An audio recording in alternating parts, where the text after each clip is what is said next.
I would like to invite the children to come forward. All right, so today, actually, instead of me doing a children's time, you're going to do something for us. Last week, we had our annual meeting. The adults met upstairs, the children met downstairs. The adults talked about what we're doing as far as ministry in this church. What are we doing with all that God has given us? Our time, our talents, our money. And you guys met downstairs to do the same thing, but different.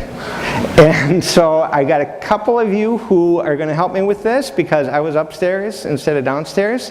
And you're going to explain to the congregation what you decided that you're going to do with the offering that you bring each week. So you vote each year where to send your offering, correct? All right. You bring offering every year? Yes. Is it money that you bring? The first recipient of the offerings, and then Group that did the elephants helped elephants in India and bears, and mostly the bears actually became dancing bears, so they would get money, and the bears didn't get that much food, and the elephants were trained to beg for food and money. But until the 4th of July, some rescuers from, what was the website called? I'm not sure, but SOS Wildlife. yeah. Wildlife SOS. Yeah, Wildlife SOS is- Wildlife. It's the same thing.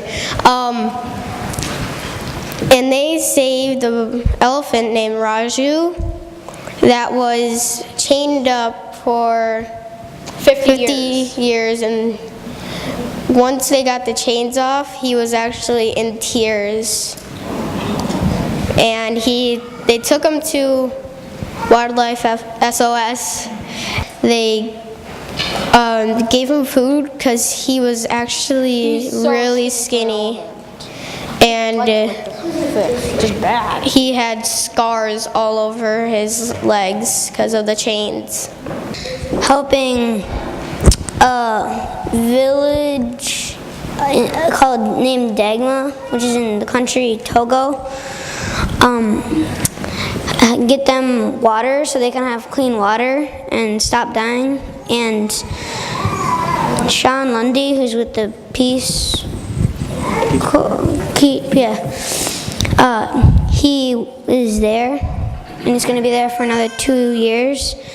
so the offering is going to go to build An outhouse. an outhouse and a well. Yeah. All right.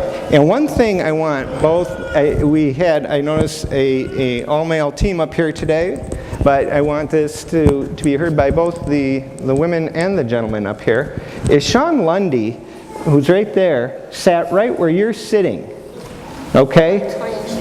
20 years ago. We're like 20 years ago. Yeah, where you're sitting. All right? And he went down and he voted for where offerings should go, just like you did. So that means someday you may, if you wish, go to a place like Togo and actually offer your time and your talent like he's doing. So I think that as a congregation we should all give thanks for what you voted to do with your offerings and for the projects that they're supporting.